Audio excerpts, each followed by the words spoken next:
Definisi pernikahan.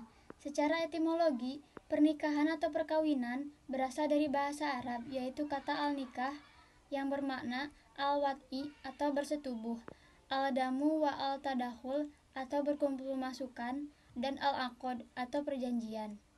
Menurut Muhammad Abu Isroh, ialah akad yang memberikan faedah hukum kebolehan atau kehalalan mengadakan hubungan keluarga atau hubungan suami istri antara pria dan wanita, dan mengadakan tolong-menolong, dan memberi batas hak bagi pemiliknya serta pemenuhan kewajiban bagi masing-masing. Perintah menikah terdapat dalam Quran Surat An-Nur ayat 32. Hukum pernikahan. Hukum pernikahan terbagi menjadi 5. Yang pertama yaitu wajib, apabila seseorang sudah mampu untuk menikah dan khawatir akan terjerumus kepada zina dan maksiat lainnya. Yang kedua sunnah, apabila seseorang sudah memiliki hasrat untuk menikah namun tidak khawatir akan terjerumus kepada zina. Yang ketiga yaitu mubah, apabila seseorang telah mampu untuk menikah namun belum memiliki keinginan yang kuat untuk menikah. Yang keempat yaitu makruh, apabila seseorang mampu untuk menikah dan menahan diri terhadap zina namun tidak memiliki keinginan kuat untuk melaksanakan kewajiban suami atau kewajiban istri. Yang kelima yaitu haram, apabila seseorang tidak punya keinginan dan kemampuan atas kewajiban dirinya terhadap pasangan untuk menikah. Syarat dan rukun pernikahan. 1. Calon pengantin. Yang pertama ada mempelai laki-laki. Syarat-syaratnya yang pertama yaitu beragama Islam, yang kedua laki-laki atau bukan banci dan yang lainnya, yang ketiga jelas dan diketahui orangnya, yang keempat tidak dipaksa, yang kelima tidak sedang haji atau umroh, yang keenam bukan mahram, yang ketujuh tidak dalam masih beristri 4, dan yang terakhir tidak memiliki istri yang haram dipoligami dengan calon istrinya. Yang kedua ada mempelai wanita. Syarat-syaratnya yaitu yang pertama beragama Islam, yang kedua perempuan atau bukan banci dan yang lainnya, yang ketiga jelas dan diketahui orangnya, yang keempat sepersetujuan dirinya, yang kelima tidak sedang haji atau umroh, yang keenam bukan mahram, yang ketujuh tidak bersuami atau dalam masa idah orang lain, dan yang terakhir belum pernah dili'an oleh calon suaminya. Yang kedua yaitu wali mempelai perempuan. Syarat-syaratnya yaitu beragama Islam, baligh, berakal sehat, merdeka, laki-laki, adil, tidak sedang dalam haji atau umroh, dan tidak dipaksa. Yang ketiga yaitu saksi 2 orang. Syarat-syaratnya yaitu beragama Islam, baligh, berakal sehat, merdeka, laki-laki, adil, tidak dalam haji atau umroh, tidak dipaksa, dan dapat melihat, bicara, dan mendengar serta paham maksud akad tersebut. Yang keempat yaitu akad nikah. Akad dapat diartikan sebagai perjanjian atau ikatan dalam pernikahan. Yang kelima yaitu mahar. Mahar merupakan rukun pernikahan, namun sebagian ulama menganggapnya sebagai syarat bagi sahnya nikah. C. Tujuan pernikahan.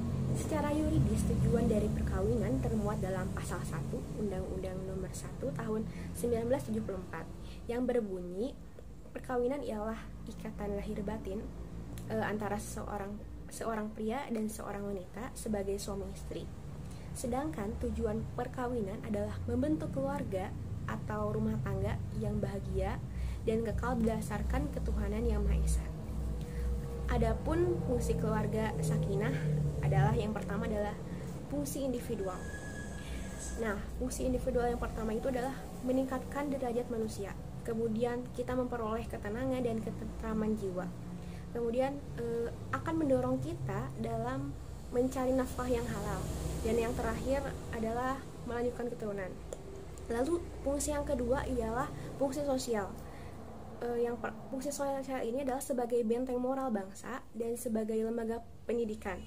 Nah, fungsi pendidikan di sini adalah di mana kita saat menjadi orang tua nanti kita akan menjadi pendidik pertama anak kita kelak. Kemudian ada fungsi spiritual. Fungsi spiritual yaitu memiliki fungsi sebagai motivasi atau dorongan dan wadah atau sarana dalam menjalankan ibadah kepada Allah Subhanahu wa taala. D. Mewujudkan keluarga sakinah.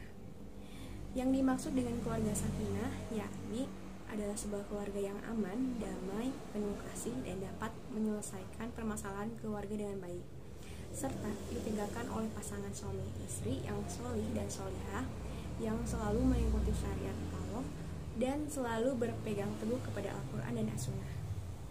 Dan konsep keluarga sakinah menurut Islam adalah keluarga yang tenang, penuh kasih sayang. Selanjutnya, dengan modal sakinah dapat melahirkan juga wamadah warahmah. Untuk mencapai wamadah, ada 3 yang harus dicapai, yaitu perhatian, tanggung jawab, dan penghormatan. Kemudian ada persiapan pernikahan. Hal pertama yang harus disiapkan adalah ilmu. Seseorang yang akan menikah harus mengetahui tujuan serta hal-hal dalam pernikahan. Kemudian adalah persiapan mental atau psikologis dalam menghadapi pernikahan. Hal ini dilakukan agar kita dalam menghadapi pernikahan bisa menerima dan menghadapi kekurangan pasangan kita dengan lapang dada. Kemudian ada persiapan spiritual atau ruhiyah, dan kemudian adalah persiapan fisik, dan yang terakhir adalah persiapan ekonomi atau harta. Nah, sebelum menikah kita harus menyiapkan bekal materi terlebih dahulu, yaitu untuk mahar, lalu untuk acara pernikahan, serta biaya hidup untuk kedepannya. 2. Proses pernikahan. Dalam proses pernikahan, seseorang harus memenuhi syarat dan rukun yang telah ditetapkan, lalu mendaftar ke KUA dan mengikuti setiap tahap berdasarkan aturan hukum yang berlaku. 3. Membangun keluarga. Abdurrahman An-Nahlawi 1995 halaman 142 mengungkapkan bahwa tujuan terpenting dalam pembentukan keluarga adalah yang pertama, mendirikan syariat Allah dalam segala permasalahan keluarga. Yang kedua, mewujudkan ketentraman dan ketenangan. Ketiga, mewujudkan sunnah Rasulullah SAW. Yang keempat, memenuhi kebutuhan kasih sayang kepada anak-anak. Yang kelima, menjaga fitrah agar tidak menyimpang ke jalan yang salah. Kewajiban suami. Yang pertama, memberikan nafkah lahir dan batin. Yang kedua, memperlakukan istri dengan baik, lemah, lembut, dan menjaga kehormatannya. Yang ketiga, mendidik dan membimbing istri. Kewajiban istri. Yang pertama, menaati suami selama perintah suami tidak berlawanan dengan perintah Allah dan Rasul dan setia kepadanya. Yang kedua, menjaga kehormatan keluarga baik mengenai harta maupun dirinya. Yang ketiga, selalu menyenangkan suami dengan tingkah laku, sikap, dan penampilan.